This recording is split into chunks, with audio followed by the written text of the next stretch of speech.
Hi everybody and welcome back. So this time we're going through the last, you're amazed I know, the last unit in Excel.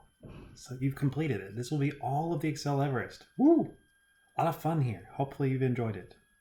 Okay, let's jump to it. See how it goes. So statistics, here we are. Excel is amazing for statistics. It's got a lot of stuff built into it. Now we've hit on one of these before. We've hit on the average before. Median and mode we really haven't hit on, and I'm going to hit on all of them again just to make sure that you really got it clear. Okay, so mean, median, mode. What are they? What's the difference? Well, if you're the media, there is no difference. You just use whichever one you feel like or makes the best argument. The average American is now a millionaire, which means they maybe found the person with the middle income and gave them $1 million. But no. Mean, median, and mode are all commonly called the average. However, that's wrong. Only the mean is the average, okay? Only the mean is the average. The median is simply the middle number. Half of the numbers are more and half of the numbers are less. And the mode is the most common number. So it's the number you see all the time. This is the one you really care about if you're looking at paychecks. Okay, so the average income of this company is $85,000, not bad. What's the mode income? If they tell you $20,000, and that means that there's some high-paid exec who makes $1 billion and he's pulling up the average. Make sure you know all three. Okay, so if you want the mean, which is the average, which is the real average, the one you should always use, you simply type in average. It's not that hard. So I can take the average of all four of these columns. I'll just type equals average. I select all the numbers and hit enter. And I'm good. Oh my goodness, I really should have limited the decimal places there. Oh well. And we're good. We're good all four times, so everything's wonderful. Okay. Now, let's say that things didn't go so well. We look at this. Oh, I want to take the average, but for some reason there's some blanks here. This time false and true. Somebody did not do a good job of filtering this data set. Whoa, this is statistics. Not a good thing. Okay, so let's see what happens if we try to use that same equation again. Oh, divide by 0, not fun. That's okay. That's okay. That's okay. Okay, so what does this tell us? Well, we got good all the way across, but you see that only 3 of these actually got a number. This one right here, divide by 0, give me an error. Because if you select an error with a function, it's going to give you that error back unless you've done something to get rid of it.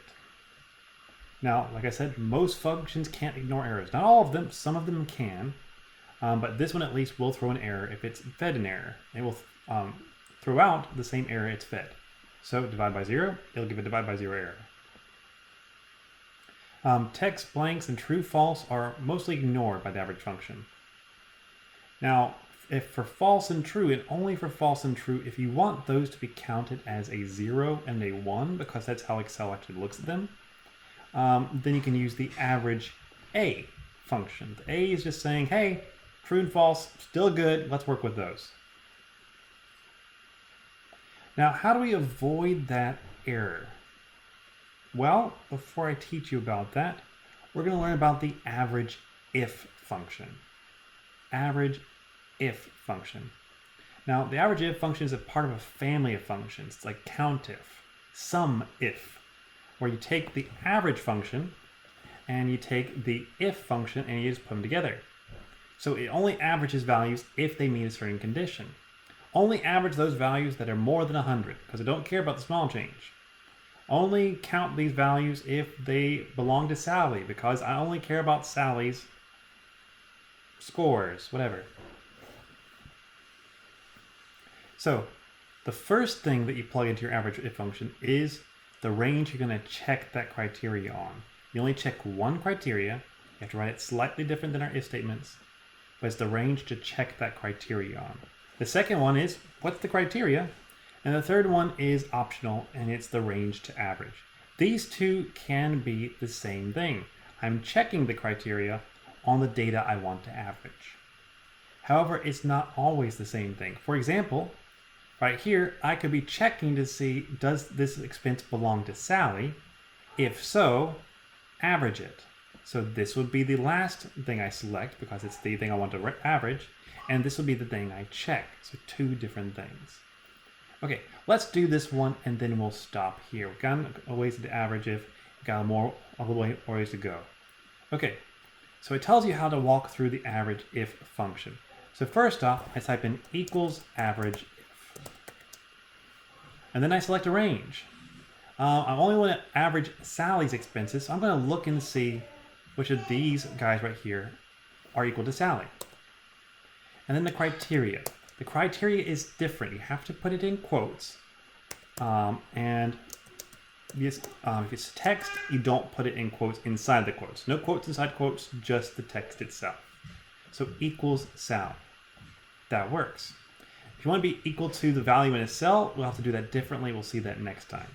And then finally, the average range. I select all these numbers because I'm going to only average those numbers that belong to Sally. Okay, $465.68. It says it's correct. Is it really? Let's check just to make sure that I'm not messing with you. I'm going to see equals average, but I'm going to go through and do it by hand. So this one belongs to Sally, and this one, and this one. She's some very strange companions, and this one. Okay, those four expenses, $465.68. It works. So that's a good thing. And here's just an intro to the average and the average if function. Next time, we'll see how you can do multiple criteria. And there's a whole lot more to do. So, hope you enjoyed this. I'll see all of you later. Bye-bye.